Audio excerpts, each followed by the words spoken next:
நடிகை, இயக்குனர், இசையமைப்பாளர் அப்படின்னு பன்முக திறமைகளை கொண்டவங்க தான் நடிகை பானுமதி. நடிகர் திலகம் சிவாஜி கணேசனே இவங்களை பார்த்து இவங்களுக்கு முன்னாடி நான் ஒரு சின்ன பையன் அப்படின்னு சொல்லியிருக்காருன்னா இவங்க அன்றைய தமிழ் சினிமாவில் எவ்வளவு முக்கியமான திறமைசாலியா இருந்திருப்பாங்க அப்படின்றது நமக்கு நல்லாவே தெரியுது. இவங்க அன்னை அப்படின்ற படத்தோட ஷூட்டிங்ல இருந்து பாதியிலே கிளம்பி வெளியில போயிருக்காங்க.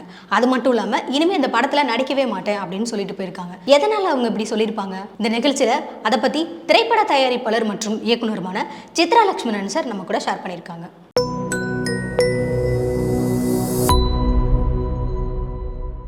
பல வெற்றி படங்களுக்கு கதை வசனம் எழுதி தமிழ் சினிமாவிலே கே.எஸ். கோபாலகிருஷ்ணன் பரபரப்பாக இயங்கி கொண்டிருந்த ஒரு காலகட்டத்தில் ஏ.வி. மெய்யப்ப செட்டியாரிடமிருந்து ஒரு நாள் அவருக்கு அழைப்பு வந்தது. பானுமதி, சவுகார் ஜானகி, எஸ்.வி. ரங்காராவ், முத்தையா ஆகியோர் நடிக்க தான் அன்னை என்ற ஒரு படத்தை எடுக்க இருப்பதாக கே.எஸ். கோபாலகிருஷ்ணன் தெரிவித்த மெய்யப்ப செட்டியார், இப்போ நீங்கள் முதல் தர கதாசிரியர் ஆகிட்டீங்க, அதனால் இந்த படத்துக்கு வசனம் எழுதுறதுக்கு உங்களுக்கு எவ்வளவு தொகை வேண்டும் என்று கே.எஸ். கோபாலகிருஷ்ணன் கேட்டார். அன்னையினுடைய கதை வங்காள மொழியில் ஒரு பிரபலமான நாவல். ஏறக்குறைய ஒரு வருஷமாக தொடர்ந்து கல்கத்தாவில் அதுக்கு நாடகமாக நடத்தப்பட்டு வருது. அந்த நாடகத்துக்கு அப்படி ஒரு வரவேற்பு. பிள்ளை பாசம்ன்றது பெத்தவளுக்கு அதிகமாக வளர்த்தவளுக்கு அதிகமாக என்ற கேள்விக்கு விடை சொல்கின்ற மாதிரி அந்த கதையை அமைச்சிருக்காங்க. அந்த கதையில் வர்ற சம்பவங்களும் பாத்திரங்களும் பார்த்தீங்கன்னா அவ்வளோ அற்புதமான பாத்திரங்கள் என்று கே.எஸ். கோபாலகிருஷ்ணன் சொன்ன கிருஷ்ணன் அதோடு நிற்கலை. அந்த கதையினுடைய உரிமையை இப்போ மெய்யப்ப செட்டியார் வாங்கியிருக்காரு. அந்த கதைக்கு மட்டும் வசனம் எழுதுறதுக்கு உனக்கு ஒரு வாய்ப்பு கிடச்சின்னு வச்சுக்க, நீ நிச்சயமாக பின்னி எடுத்துருவேன். நீ வசனம் எழுதுறதுக்கு அவ்வளோ நல்ல நல்ல இடம் அந்த படத்தில் இருக்குது என்றும் கே.எஸ். கோபாலகிருஷ்ணனும் தெரிவித்திருந்தார். அன்னை படத்துக்கு வசனம் எழுத வேண்டும் என்று கே.எஸ். கோபாலகிருஷ்ணன் எழுத்த மெய்யப்ப செட்டியார் அந்த கதைக்கு வசனம் எழுதுறதுக்கு உனக்கு எவ்வளவு தொகை வேண்டும் என்று கே.எஸ். கோபாலகிருஷ்ணனை பார்த்து கேட்டபோது கிருஷ்ணன் சொன்ன அந்த சம்பவங்கள் எல்லாம் அவருடைய மனதிலே வந்து போனது. நாம் ஏதாவது ஒரு தொகையை சொல்லி அது மெய்யப்ப செட்டியாருக்கு அதிகமான தொகையாகப்பட்டு அதனால் இந்த கதைக்கு வசனம் எழுதுகிற வாய்ப்பு நமக்கு கிடைக்காம போயிடுச்சுன்னா என்ன பண்ணுறது என்ற பயத்திலையும், நீ இப்போ பிரபலமான ஒரு கதாசிரியர் ஆகிட்ட என்று மெய்யப்ப செட்டியார் சொன்னதுனால நிச்சயமாக ஒரு நியாயமான ஊதியத்தை அவர் தருவார் என்ற நம்பிக்கையிலும் நீங்கள் என்ன ஊதியம் கொடுத்தாலும் சரி நான் இந்த கதைக்கு வசனம் எழுதுகிறேன் என்று மெய்யப்ப செட்டியாரிடம் ஒப்புக்கொண்டார் கே.எஸ். கோபாலகிருஷ்ணன். கே.எஸ். கோபாலகிருஷ்ணன் அப்படி சொன்ன உடனே மிகுந்த மகிழ்ச்சி அடைந்த மெய்யப்ப செட்டியார் அந்த படத்துக்கு வசனம் எழுதுவதற்காக ஒரு தொகையை சொன்னார். அவர் சொன்ன தொகையை கேட்டவுடனே கே.எஸ். கோபாலகிருஷ்ணனுக்கு அந்த ஏபி ஸ்டுடியோவை தலைகீழாக சுற்றுவது போல்பட்டது. ஏன்னா மெய்யப்ப செட்டியார் எவ்வளோ கொடுப்பார் என்று கே.எஸ். கோபாலகிருஷ்ணன் எதிர்பார்த்திருந்தாரோ அதில் 4 ஒரு பங்கை கூட மெய்யப்ப செட்டியார் சொல்லவில்லை.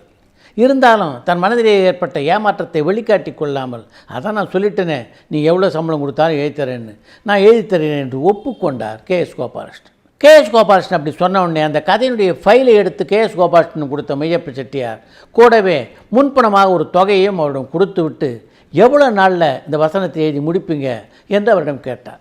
எவ்வளோ சீக்கிரம் முடியுமோ அவ்வளோ சீக்கிரம் முடிச்சிடுறேன் என்று மெய்யப்ப செட்டியாரிடம் சொல்லிவிட்டு தன்னுடைய சொந்த ஊரான மல்லியத்துக்கு கிளம்பினார் கே.எஸ். கோபாலகிருஷ்ணன். அங்கே இரவு பகலாக உட்கார்ந்து 3 நாட்களிலே மொத்த கதைக்கும் வசனத்தை எழுதி முடித்து விட்டார்.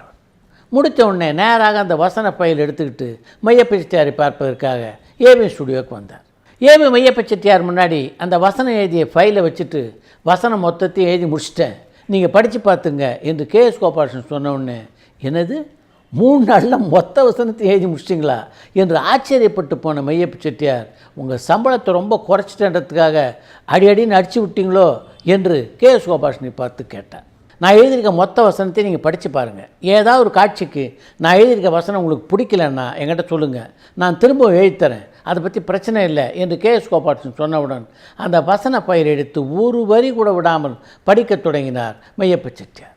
படித்து முடித்தோடனே சிறிது நேரம் கண்ணை மூடிக்கொண்டு அமர்ந்திருந்தார். இப்போ கே.எஸ். கோபாலகிருஷ்ணன் அவரையே பார்த்து கொண்டிருந்தார். ஒரு 2 நிமிஷம் கழித்து கண்ணை வைத்த மெய்யப்ப செட்டியார், நீங்கள் ரொம்ப பிரமாதமாக வசனம் எழுதுவீங்கன்னு எனக்கு நல்லா தெரியும், ஆனால் இவ்வளோ பிரமாதமாக எழுதுவீங்கன்னு நான் நினச்சி கூட பார்க்கல. இந்த வசனத்தில் எதை வச்சுக்கிறது எதை வர்றதுன்னே எனக்கு புரியல, அற்புதமாக எழுதிட்டீங்க என்று கே.எஸ். கோபாலகிருஷ்ணனை மனம் திறந்து பாராட்டினார். நாம் நினச்ச அளவுக்கு பணம் கொடுக்கலனாலும் மனம் திறந்து பாராட்டினாரே என்ற மகிழ்ச்சி கே.எஸ். கோபாலகிருஷ்ணன் மனதிலே நிறைந்தது. அதைத் தொடர்ந்து இந்த படத்தை பொறுத்த வரைக்கும் பார்த்திங்கன்னா பானுமதி, சவுகார் ஜானகி, எஸ்.வி. ரங்காராவ் இப்படின்னு எல்லாருமே தெலுங்கு நடிகர்கள். இதில் இன்னொரு முக்கியமான ரோல் நடிக்கிற முத்தையா இருக்காரே, அவர் மலையாள நடிகர். அதனால் தெய்வப்பிரவி படத்துக்கு நீங்கள் என்ன பண்ணீங்களோ அது மாதிரி இந்த படத்தினுடைய ஷூட்டிங் நடக்கும்போது தினமும் நீங்கள் ஷூட்டிங்க்கு வந்து இந்த நடிகர்களுக்கெல்லாம் இந்த வசனத்தை ஏற்ற இறக்கத்தோடு சொல்லித்தரணும் என்று மெய்யப்ப செட்டியார் சொன்னபோது திடுக்கிட்டு அவரை பார்த்தார் K.S. கோபாலகிருஷ்ணன். அவர் அப்படி பார்த்த உடனே, நீங்கள் தினமும் செட்டுக்கு வந்து உங்களுக்கு வசனம் சொல்லி கொடுக்கறதுக்கு உங்களுக்கு தனியாக நான் சம்பளம் கொடுத்துட்றேன் என்றார் மெய்யப்ப செட்டியார். சம்பளத்தை பற்றி பிரச்சனை இல்லைங்க, நான் இப்போ பல படத்துக்கு கதை வசனம் எழுதிட்டுருக்கேன், இப்படி ஒரே படத்தினுடைய கவனம் பூரா இருந்ததுன்னா என்னுடைய வளர்ச்சிக்கு அது ரொம்ப பாதிக்கும் என்று மெய்யப்ப செட்டியாரிடம் K.S. கோபாலகிருஷ்ணன் எவ்வளவோ சொல்லி பார்த்தார். எனக்கு அதெல்லாம் தெரியாது, பானுமதி, ரங்காராவ், சவுகார் ராணி இவங்க எல்லாருமே நீங்கள் செட்டில் இருக்கணும்னு விரும்புகிறாங்க, அதே மாதிரி இந்த படத்தை டைரக்ட் பண்ணுற கிருஷ்ணன் பஞ்சுவும் நீங்கள் செட்டில் இருக்கணும்னு நினைக்கிறார், அதனால் என்ன பண்ணுவீங்கன்னு எனக்கு தெரியாது, நீங்கள் இந்த படத்தினுடைய ஷூட்டிங் நடக்கும்போது செட்டில் இருந்தே ஆகணும் என்று மெய்யப்ப செட்டியார் சொல்ல வேறு வழி இல்லாமல் அதற்கும் ஒப்புக்கொண்டார் K.S. கோபாலகிருஷ்ணன். அன்னை படத்தில் நடித்த பானுமதி, சவுகார் ஜானகி, ரங்காராவ், சந்திரபாபு ஆகிய எல்லோருமே ஆற்றல் மிக்க நடிகர்கள் என்பதால் போட்டி போட்டுக்கொண்டு அந்த படத்தில் நடித்தார். படத்துடைய படப்பிடிப்பு இப்படி சுமூகமாக நடைபெற்று கொண்டிருந்த ஒரு காலகட்டத்தில் ஒரு நாள் அந்த படப்பிடிப்பில் இருந்த பானுமதி, இனிமேல் என்னால் இந்த படத்தை நடிக்க முடியாது, செட்டியார்கிட்ட சொல்லி என்னை கேன்சல் பண்ண சொல்லுங்கள், நாளைக்கு முதல் இந்த ஷூட்டிங்க்கு நான் வரமாட்டேன் என்று அவரிடம் சொல்லிவிட்டு தன்னுடைய காரில் ஏறி புறப்பட்டு போய்விட்டார். அந்த படப்பிடிப்பு தளத்தில் இருந்த டைரக்டர் கிருஷ்ணன் பஞ்சுவுக்கும் சரி, K.S. கோபாலகிருஷ்ணனுக்கும் சரி, பானுமதி ஏன் அப்படி நடந்து கொண்டார்கள் என்பதை புரிந்து கொள்ளவே முடியவில்லை. அப்படிப்பட்ட ஒரு சூழ்நிலை நேராக மெய்யப்ப செட்டியாரை போய் பார்த்து பானுமதி இப்படி போயிட்டாங்க என்ற தகவலை அவள் எல்லோரும் சொன்னார். 2 நிமிடம் மௌனமாக இருந்த மெய்யப்ப செட்டியார் கிருஷ்ணன் பஞ்சு ஆகிய 2 பேரையும் பார்த்து, நீங்கள் பானுமதிமா ஸ்டூடியோவுக்கு போய் என்ன காரணத்தினால இந்த படத்தில் நடிக்க முடியாதுன்னு அவங்க சொல்லிட்டு போனாங்க அப்படின்றத தெரிஞ்சுட்டு வந்துடுங்க என்று சொன்னார். அவர் புறப்பட்டு போகிற நேரத்தில் போகும்போது K.S. கோபாலகிருஷ்ணனையும் கூட கூப்பிட்டு போங்க என்றார் மெய்யப்ப செட்டியார். டைரக்டர்கள் கிருஷ்ணன் பஞ்சு, K.S. கோபாலகிருஷ்ணன் ஆகிய மூவரும் பரணி ஸ்டூடியோவுக்கு அருகிலே இருந்த பானுமதி வீட்டுக்குள்ளே சென்ற போது இவருடைய வரவை எதிர்பார்த்திருந்ததைப் போல வாங்க வாங்க என்று அவரை வரவேற்ற பானுமதி இவர்களுக்கு கூல்ட்ரிங்க்ஸ் எல்லாம் கொடுத்து உபசரித்தார். அவர் அப்படி உபசரித்ததை பார்த்த உடனே பிரச்சனை பெருசாக இல்லை, அதனால் பேசி சமாளிச்சிடலாம் என்ற நம்பிக்கை அங்கே போன அவர்கள் மூவருக்கும் பிறந்தது. இப்போ பானுமதி அவங்கள பார்த்து என்ன விஷயமா வந்தீங்க என்று கேட்க, நீங்கள் படத்தில் நடிக்க மாட்டேன்னு கோச்சிட்டு வந்துட்டீங்க, என்ன காரணத்தினால படத்தில் நடிக்க மாட்டேன்னு அப்படி வந்துட்டீங்க அப்படின்ற காரணத்தை தெரிஞ்சுட்டு வரும்படி எங்களை செட்டியார் அனுப்பிச்சி வச்சார் என்று பானுமதியை பார்த்து சொன்னார் பஞ்சு. உங்கள் 2 பேரையும் மட்டும்தான் அனுப்பிச்சி வச்சாரா என்று பானுமதி அவர்களை பார்த்து கேட்டபோது, இல்லை K.S. கோபாலகிருஷ்ணன் அவர் தான் அனுப்பிச்சி வச்சார் என்று பதில் பிறந்தது பஞ்சுவிடம் இருந்தது. அவர் அப்படி பதில் சொன்ன உடனே பானுமதி கலகலவென்று சிரித்தார். உங்கள் கூட K.S. கோபாலகிருஷ்ணன் செட்டியார் அனுப்பிச்சி வச்சதுலேருந்தே நான் எதனால் அந்த ஷூட்டிங் விட்டு வந்தேன்ற காரணத்தை செட்டியார் தெரிஞ்சுக்கிட்டாரு அப்படின்ற விஷயம் எனக்கு புரிஞ்சிருச்சு. இப்போ உங்களுக்கும் சொல்கிறேன், பெற்றவளுக்கு தாய்ப்பாசம் அதிகமாக இல்லை வளர்த்தவளுக்கு தாய்ப்பாசம் அதிகமாகன்ற தண்டவாளத்து மேலே தானே உங்கள் கதைன்ற ரயில் ஓடுது. இன்றைக்கி காலையில் நம்ம ஷூட் பண்ண சீன் என்ன, அதில் சவுகார் ராணி பேசின வசனம் என்ன அப்படின்றத நீங்கள் திரும்ப ஒரு தடவை யோசிச்சு பாருங்கள். என் புருஷனோட உசுரை அந்த காலன் பிடிச்சிட்டு இருந்த நேரத்தில் என் பையன் கையை பிடிச்சிட்டு நீ ஊருக்கு புறப்பட்டியே, அந்த நேரத்தில் நான் தாண்டா உன் தாய் அப்படின்னு ஒரு வார்த்தை என் பையன்கிட்ட சொல்லியிருந்தேன்னா அவன் கூட வந்திருப்பானா? என்னுடைய புருஷனை யமங்கையில் ஒப்படைச்சிருந்த நேரத்தில் கூட நான் என்னுடைய தாய் பாசத்தை கட்டுப்படுத்திக்கிட்டுனேன். நான் தாண்டா உன் தாய் அப்படின்னு என் பையன்கிட்ட சொல்கிறதுக்கு அதை விடவா ஒரு நல்ல சந்தர்ப்பம் வரப்போகுது அப்படின்ற வசனத்தை நீ காலையில் சவுகார் ராணி பேசினதை கேட்ட உடனே என் உடம்பு பூரா அப்படியே சில்லிட்டு போச்சு. K.S. கோபாலகிருஷ்ணன் எழுதி இந்த உணர்ச்சிமயமான வசனங்களை ஏற்ற இறக்கங்களோட அனாயாசமாக பேசி அற்புதமாக நடிச்சிட்டார் சவுகார் ராணி. நான் அந்த இடத்துல என்ன பண்ணேன், சிலை மாதிரி நின்றுக்கிட்டு இருந்தேன். அந்த இடத்துலையே என்னுடைய கேரக்டர் சுக்கு நூறாக நொறுங்கி போச்சு. இதுக்கு மேலே நான் எவ்வளோ தான் நடித்தாலும் என்னுடைய கேரக்டர் சுத்தமாக எடுப்படாது. அப்படி இருக்கும்போது இந்த படத்தில் எதுக்கு நான் தொடர்ந்து நடிக்கணும் என்று அவரை பார்த்து கேட்டார் பானுமதி. பானுமதி அப்படி ஆவேசமாக பேசின உடனே டைரக்டர்கள் கிருஷ்ணன் பஞ்சு, K.S. கோபாலகிருஷ்ணன் ஆகிய மூவருமே வாயடைத்து போனார்கள் என்பதுதான் உண்மை. மெல்ல சிறு நேரத்துக்கு பிறகு சுதாரித்து கொண்ட பஞ்சு, இப்போ என்ன செய்யணும்னு விரும்புகிறீங்க என்று பானுமதியை பார்த்து கேட்டார். பஞ்சு சார், ஒரு விஷயத்தை நல்லா புரிஞ்சுங்க, நான் எனக்காக வாதாடலை, என்னுடைய பாத்திரத்துக்காக வாதாடுறேன்.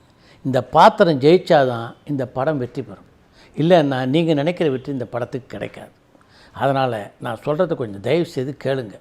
அந்த காட்சியில் சவுகார் ராணி என்ன பேசினாரோ அந்த வசனத்தை தாண்டி நான் ஏதாவது பேசணும், இல்லையா அவர் பேசின கருத்துக்கு சமமான ஒரு கருத்தை நான் பேசணும், அப்போ தான் என்னுடைய பாத்திரம் நிற்கும், படமும் ஜெயிக்கும் என்று அவரிடம் சொன்னார். பானுமதி அப்படி சொன்ன உடனே சவுகார் ராணி பேசின கருத்துக்கு மேலே ஒரு கருத்தை அந்த காட்சியில் சொல்ல முடியும்னு எனக்கு தோணலை என்று பஞ்சு சொல்ல, பஞ்சு சார் யாரை பக்கத்தில் வச்சுட்டு இந்த வார்த்தை சொல்கிறீங்க, நீங்கள் மட்டும் சரின்னு சொல்லுங்கள், இவர்கிட்ட அந்த காட்சிக்கான பிரமாதமான வசனங்கள் எழுதி வாங்க வேண்டியது என் பொறுப்பு என்றார் பானுமதி. இப்போ அவங்க எல்லாராலையும் முடிவெடுக்க முடியாத ஒரு சூழ்நிலையில் இந்த தகவல் மெய்யப்ப செட்டியாருக்கு சொல்லப்பட்டது. திரும்பவும் வசனம் எழுதி அந்த காட்சியை படமாக்குறதுல எனக்கு எந்த ஆட்சேபனையும் இல்லை என்று மெய்யப்ப செட்டியார் சொல்லவே கிருஷ்ணன் பஞ்சு, கே.எஸ். கோபாலகிருஷ்ணன் ஆகிய மூவரும் பானுமதியும் அழைத்து கொண்டு ஏபிஎம் ஸ்டுடியோவுக்கு திரும்பினார்கள்.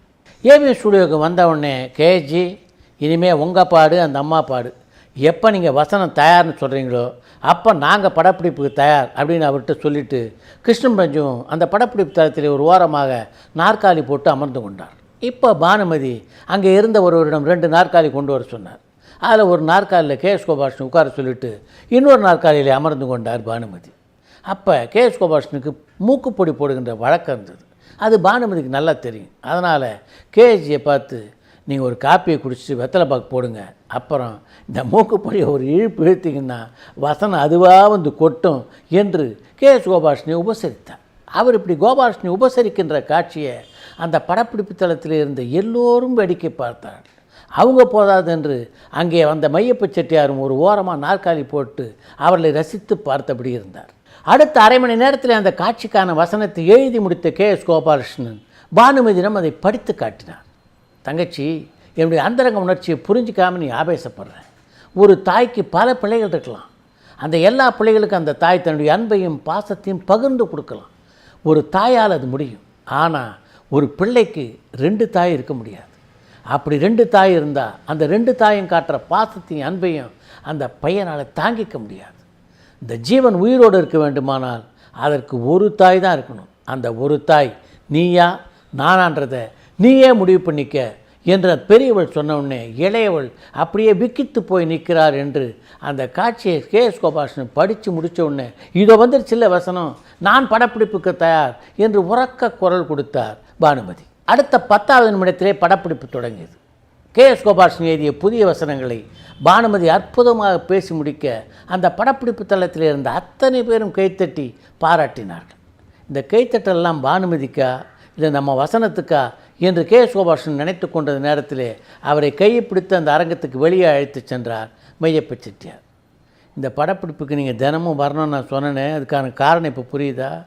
எனக்கு நல்லா தெரியும் இந்த படத்தில் நடிக்கிற நட்சத்திரங்களை பற்றி, அதுவும் குறிப்பாக பானுமதி அம்மாவை பற்றி எனக்கு நல்லா தெரியும். அதனால தான் நீங்கள் தினமும் படப்பிடிப்புக்கு வரணும்னு சொன்னேன். இப்போது அது புரிஞ்சுங்க என்று கே.எஸ். கோபாலகிருஷ்ணன் சொன்னார் மெய்யப்ப செட்டியார். மையப்ப செட்டியார் அப்படி சொன்ன உடனே, செட்டியார் எவ்வளோ பெரிய அனுபவஸ்தர், அதனால தான் உங்களை டைரக்டர் கிருஷ்ணமதியோடு அனுப்பிச்சிருக்கார் என்று பானுமதி சொன்னதையும், பானுமதியை பற்றி எனக்கு தெரியாதா, அதனால தான் உங்களை தினமும் படப்பிடிப்புக்கு வர சொன்னேன் என்று செட்டியார் சொன்னதையும் நினைத்து பார்த்த கே.எஸ். கோபாலகிருஷ்ணன் ஒருத்தரை பற்றி ஒருவர் எவ்வளவு துல்லியமாக எடை போட்டு வைத்திருக்கிறார் என்று நினைத்து ஆச்சரியப்பட்டாராம்.